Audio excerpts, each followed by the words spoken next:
again, and welcome to Legislative Update. I'm Ralph Bohm from Hudson Litchfield, and I'm Caitlin Kutab from Windham. Okay, so a couple of big things happened in the last couple of weeks. In Hillsborough County, which is the biggest county in the state, about 31% of the people live in Hillsborough County, and about 31% of your reps live in Hillsborough County, 123 of us. Unfortunately, we got 63 Dems and 60 Republicans. Also, we have two of the largest cities, Manchester and Nashua. Now, so 2 weeks ago, we did the county budget. Now, your county budget, New Hampshire's got one of the smallest county governments in the country. We just have the nursing home, the county jail, the county attorney, and the sheriff. The biggest expense is the county nursing home. And then we have the county jail. Now, this budget this year, it's going to go up on the county budget. They figured 20%. Now, we knew that was going to happen over the years because the counties always had a big reserve. And we've been using that over the past years to lower the county budget. And unfortunately, that reserve is nearly gone. So we can only use 3.6 million of it. But anyway, some not so smart people decided, hey, we could cut the county budget some by doing away with the reps' stipends. A whole $12,000 out of a $141 million budget. Now, when I was in elementary school, we learned if you have big numbers, make them small numbers. Okay, so 12,000 out of 141 million is $12 or 146,000, or 12 cents out of $1,400. So it actually comes down to, so they reduced the budget by that mistake, I'll call it, by 85 thousandths of a percent. Good work. And as some people say to me, well, that's the incentive of getting people to come here. Yeah, but we did away with that. Now less people. Now, unfortunately, part of the state rep's job is also to be your county delegation with the legislative branch of your county government. Unfortunately, there's 123 of us. I would probably say about 25 didn't show up. And the budget, that wasn't the big issue. Like I said, the big issue was ICE detainees.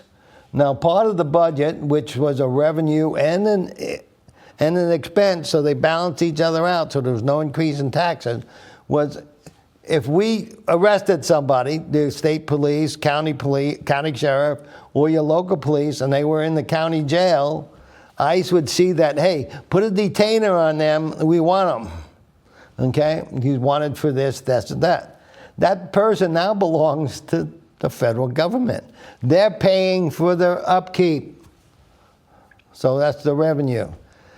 The Democrats made a big issue out of that. The day before, they had people coming in, oh, these are our neighbors, and yeah, those criminals are your neighbors.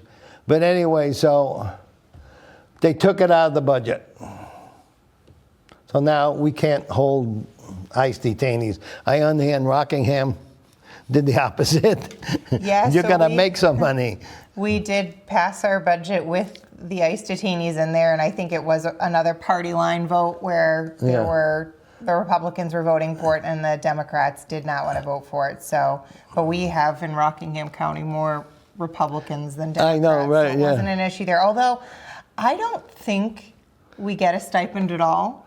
So I think that must have I'm not sure when that exactly got removed, but I think it got removed quite a while ago because we don't get a stipend either. But anyway, well, but we're still going to get mileage. But the big issue, so basically it comes down to $60 to $80 a year increase in your county taxes. Well, we deleted 3 cents out of that, so.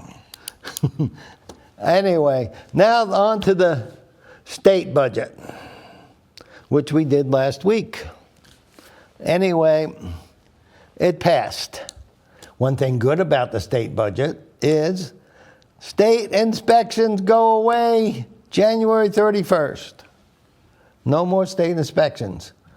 And emissions by, this was a good one, the bill says 9/31/20. Now, I don't know when the September 31st is ever going to happen. Yeah, so I was surprised they didn't fix that during bill enrollment, because I had actually pointed that out the evening that we voted for it. I realized that it had the wrong date in there, but it says, so in Rockingham County, we currently have an emissions waiver from the federal EPA.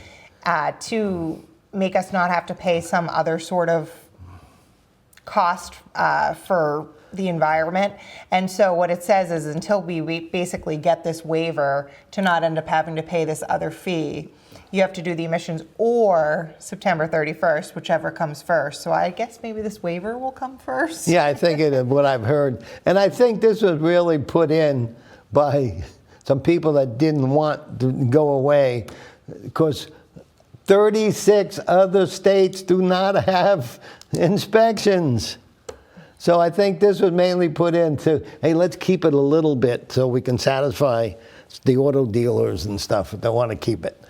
So I look at it this way. If I go in for an oil change, I used to do my own, but now I'm too lazy. If I go in for an oil change, let them do an inspection. Fine. Hey, I want them to. Fine. Hey, those brakes are bad or that. So you don't need to pay them to do it. And a lot of these places do it. They say free 30-point inspections. So you can still get an inspection. And I always inspect my vehicles before I bring them in anyway. Make sure the lights work and quick check on the brakes and everything. So, yeah. But anyway, they do that. They give you a nice sheet. My dealership always says, you have 3/5 left, or 30% left on your brakes, and they always give like the whole life, and they'll check the thing off so you see if you're in the green, yellow, or red. And I think there's still plenty of ways for people to find out exactly where their car status is, because as you said, a lot of these places are still doing this for free. And I think importantly, there was a lot of data that was posted when we were first having this bill hearing that went through. And when states got rid of the car inspections, there was no increase in car accidents or in fatalities. So there was no correlation to support that this was keeping our roads any bit safer. And somebody can come here from another state without their car inspected and drive on our roads, and we're doing absolutely nothing about it. The only thing that our police will enforce is if a New Hampshire registered driver doesn't have a car inspection sticker on there, but if somebody from out of state doesn't have one, they don't do anything about it. Right. So, and I remember when I first moved to New Hampshire nearly 50 years ago, there were 2 inspections a year. And when they wanted to go to one, the outrage, all this is going to happen, the same thing now. And it never happened. So, anyway, so I'm just wondering if my car's not due, November, but if I had a January birthday and I just waited and didn't put the car on the road for a few weeks, do I still have to get it inspected? No, it's a moving violation if you're driving the vehicle, but as long as you're not driving the vehicle, yeah. then they So, but notice. then after that point, don't inspect. So anyway, I think it's, Anyway, so the budget passed, and in the budget is no new taxes, increased aid to schools, and please don't ask me how much, I have no idea. No land buying or leasing from our adversaries like China and North Korea and whatnot. That was in the budget.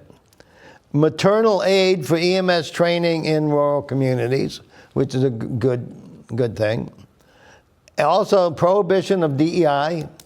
Now, what always got me is, why was this allowed to start with? This is nothing more than back in the 80s, we had these places doing affirmative action, and that was doomed to be discrimination. DEI is just a different word for affirmative action. It was illegal then, it's illegal now. Okay, but also, and that was in the budget, also some vehicle fees were increased. If you have vanity plates, that's gone up to $60 instead of $40. Change of address just goes from $3.10 to $10, and little things like that. But I argued that, and somebody's from finance, well, we haven't increased them in 25 years, and costs have gone up, and so I don't know. Well, in the change of address, you do get a whole new license for and that. So everything. I would imagine the cost of printing and that, mailing it and all of that, yeah. if we really want to, I mean, Yeah. a license is a good, it's not like they're just sending you a piece of paper in the mail. So. Right, yeah. Yeah, well, I remember when we used to have paper licenses, and you just wrote the new address on the back. But anyway, now we got these fancy licenses that you can't copy. Anyway, but some other things that happen, a lot of good stuff. SB 287, that you need a copy of your photo ID when requesting an absentee ballot, which was, I don't know anybody was against it. Because to me, that was like no different than when you're going to vote. You have to show your ID.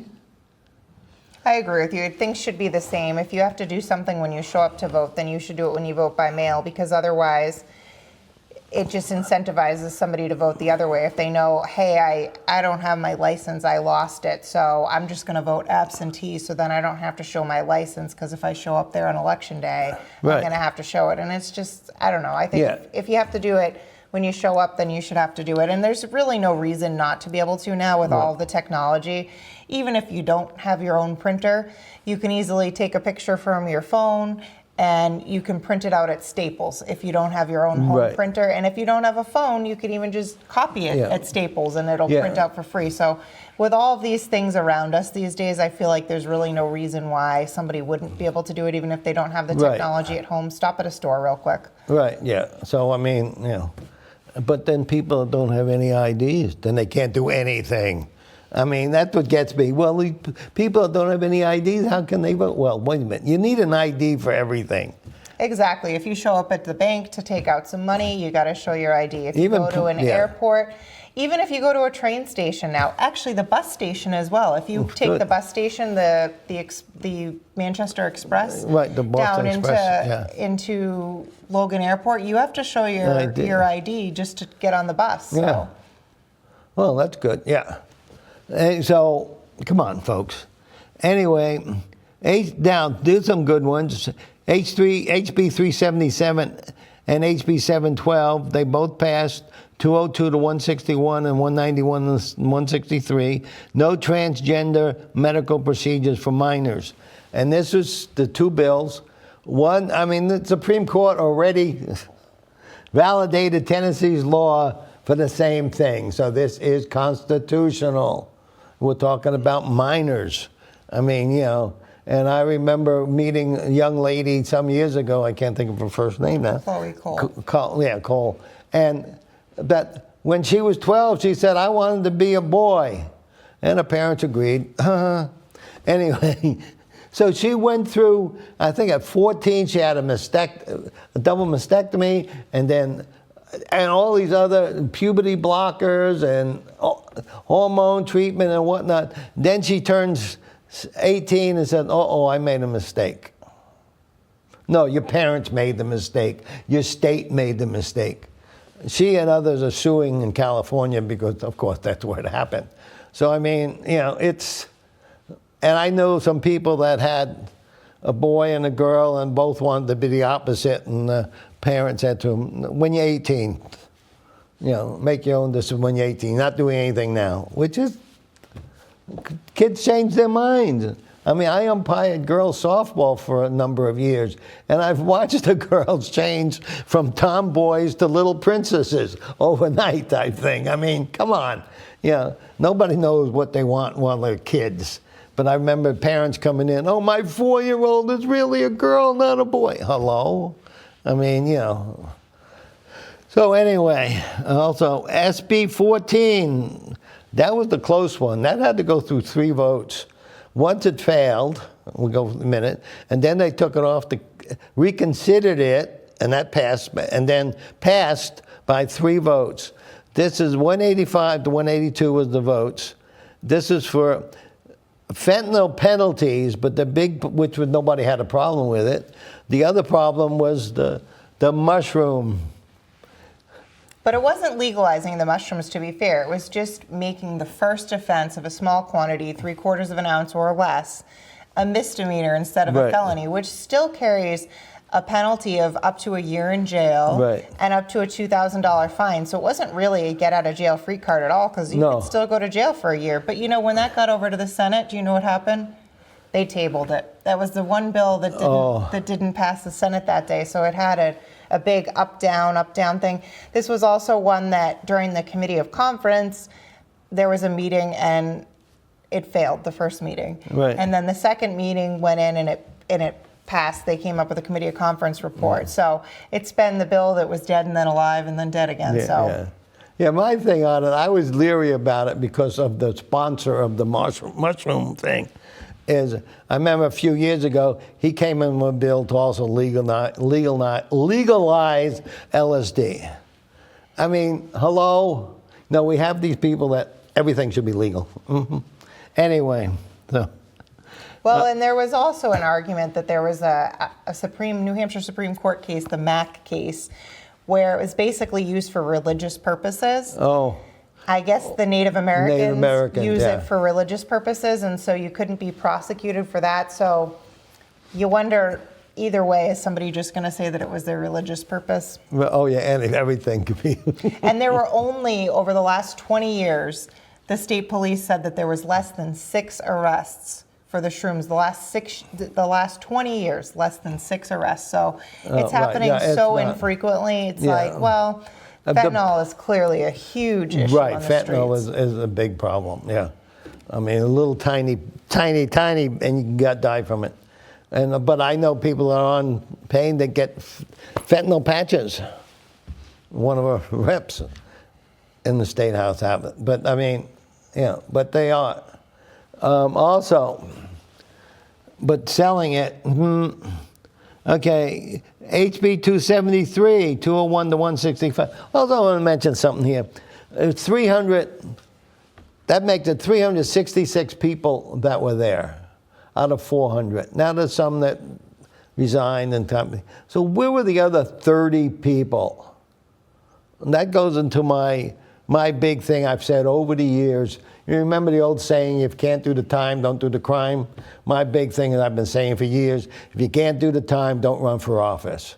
Now, I'm sure all 30 of these people weren't sick. I mean, I've only missed, this past year, I only missed one vote. Not one session, one vote, because I had an appointment someplace.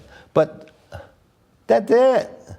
And the only other, in the previous, like 3 terms ago, I missed a half day because I took an ambulance to the hospital.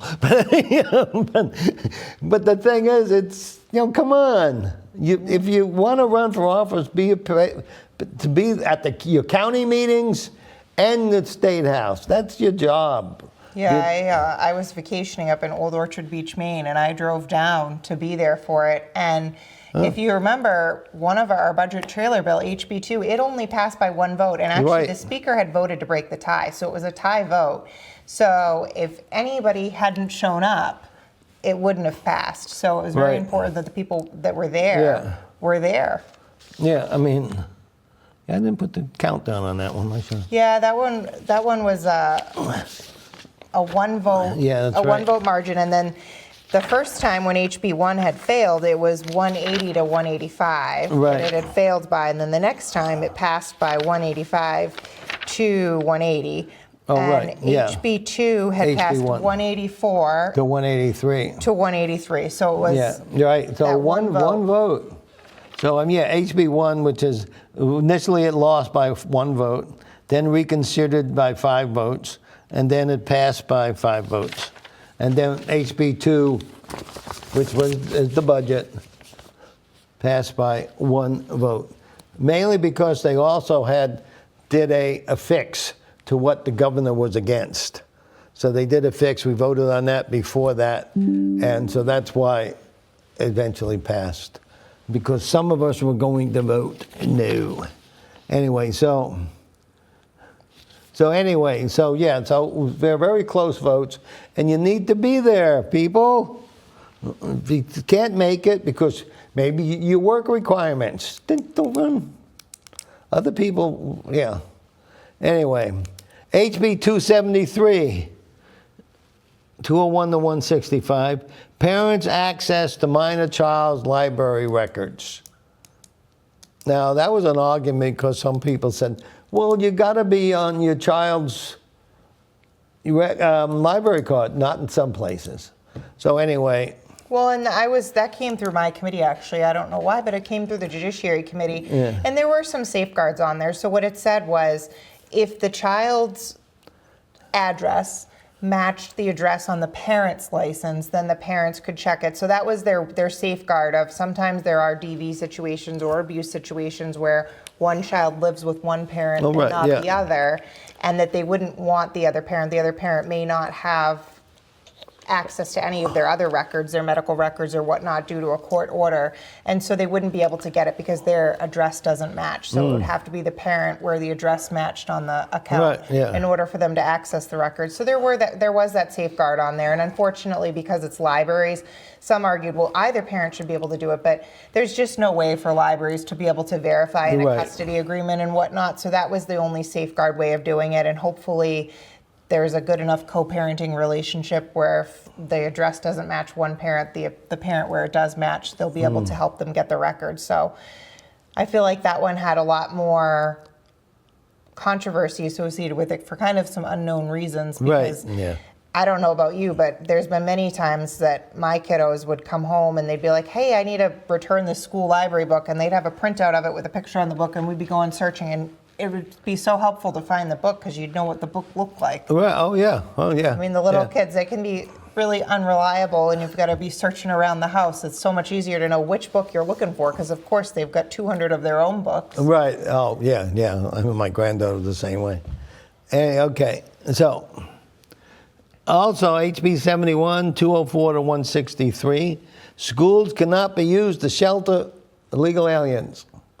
And that somebody put that bill in because of what was happening in Massachusetts and New York and whatnot, where they were putting the illegal aliens into schools. So and they did exempt out for emergencies in there. So if there was a state of emergency, like a weather emergency where nobody had power or something, they weren't going to be checking your IDs at the front of the building because people were like, well, what if there's a national emergency or there's a state emergency and people don't even have their IDs on them? How are you going to know who to admit or not? And because I know in Litchfield the high school is the emergency shelter. If we no electricity and those things, which hasn't happened lately because of mainly the electric company, Eversource has been proactive in trimming trees. They've been very proactive in trimming trees. So there's not too many power failures anymore. So, but yeah, I remember one time when I was a selectman, or anyway, when the town put on their budget to buy a generator for the high school. And the argument, well, wait a minute, the town can't. No, it's used for the emergency for the town, So it was illegal. I mean, the school, So anyway, so that in that case, we don't need them to be taking over our schools and sleeping there when there's not an emergency. That's certainly not a situation we want. We need our schools to educate the kids, not to be used as shelters. So, and I think the same could be said regardless if the person's an illegal alien or even just a homeless shelter, right? Of course we want everybody to have a place to live, but we can't be sheltering people inside of a school that we need for another purpose. Right. Also, HB 506, 197 to 159, because we know what's happening in other states, to invalidate of out-of-state driver's licenses for illegal aliens. So I guess how that would work is if the police stop somebody and, wait a minute, you shouldn't even be in this state driving because you don't have a legal license.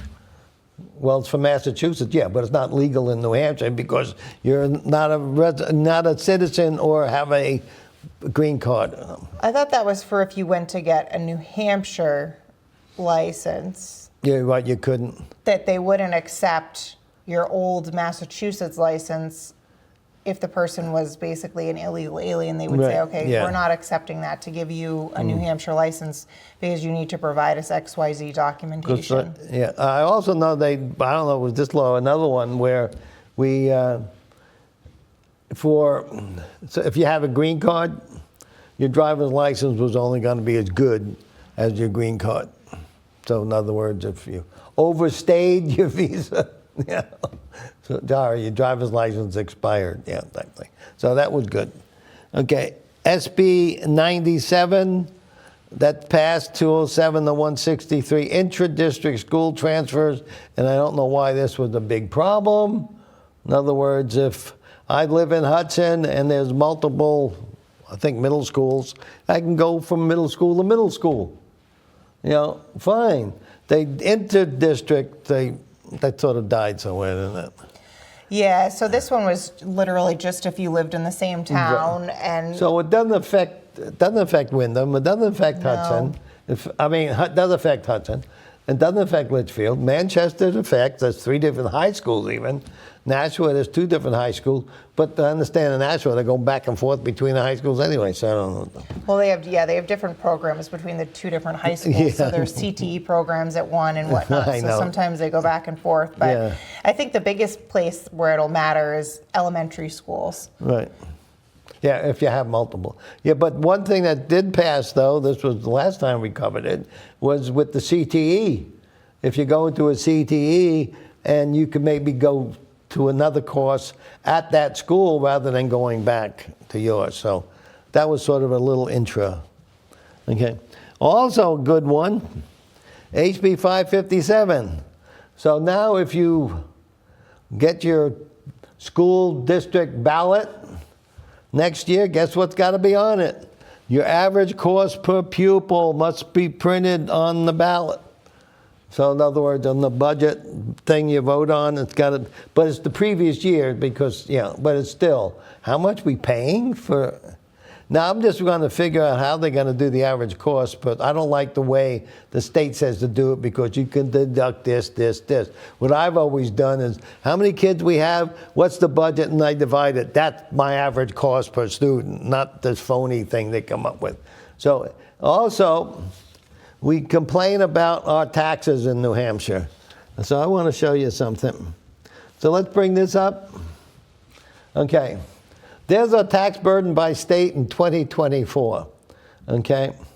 You notice the lowest is Alaska, but who wants to live in Alaska? How much does it cost for everything in Alaska? I mean, and you buy all your food in the summertime because you can't buy it in the winter, you know, type things. I know we have a state rep that used to be a principal in Alaska for a number of years, and that's what you got to store everything for the winter because you're not going anywhere. Yeah. But anyway, if we look at New Hampshire, I'll just blow it up. New Hampshire, 5.6%. We're the second lowest. Get out of here. Okay. We're the second of the 48 states, we are the lowest, but we're the second lowest in the whole country. 5.6%. As compared to New York, which is 12%. So, I mean, but I look at it this way, and you know what's going on in the Senate down in Washington, they're arguing over, and one of the things was New York people were saying, no, we can't vote for it because we're not allowed to deduct these high taxes anymore from our federal taxes. I can't deduct them in New Hampshire. So we're subsidizing those high states, really. You know? So, yeah, so, and like the next lowest is Wyoming. That might not be too bad. And then, I mean, North the Dakotas are pretty low too. But California, 10 point. Florida is 6.1. Texas is 7.6. So the lighter the color is the cheaper. That's why people are going from New York to Tennessee and Florida. You know? And if that new mayor gets elected, everybody's going to leave. One thing we learned, I mean, 10 years ago, somebody wanted to put in an income tax only for rich people. The problem with rich people, they can move. You know? They don't have to live anywhere. And probably when most rich people that live in New York City also have homes elsewhere. so they can easily change their residence. So, I mean, that's one of the stupidest ideas. And that didn't pass because everybody said, hey, they'll move. So it's the same thing. So anyway. Should we tell them about, during the summer, we don't have session. Right, there we go. And so if there's a bill or some legislation that you need, now's the time to contact us, because typically bills take a while. There has to be research that's done on them. We have to find out the exact language that they need to be drafted in. And you've got to check and see, has another state done this? What were their pros and cons? Were there anything that needed to be addressed as a result of it? And so the filing period starts on September 18th. But you can't wait until September 18th because, like I said, it really does take quite a bit of research in order to put in a good bill and get a good bill passed. The pass rate from putting in a bill till it actually getting signed by the governor on the House side is anywhere between 20 to 25%, depending on the legislative session. So more than half the bills, about 3/4 of the bills, typically end up dying. So if you want your bill to actually go anywhere, you've got to really do your homework on that bill. So if there's anything that you need, feel free to contact us. Either of us, and we're happy to help you out if you let us know. But we need to know in advance. So now's the time to get that done. Yeah. Also, I mean, we passed these bills, but the governor's still got to pass them. I mean, sign it or veto them. So far, she only vetoed one, which I don't give a damn about. But anyway, but the thing is, so probably we won't have another set. Maybe in August or something we can meet again to discuss stuff. But anyway, so have a good summer and see you in the fall maybe or late summer. Have a great summer. Thanks for joining us. Bye.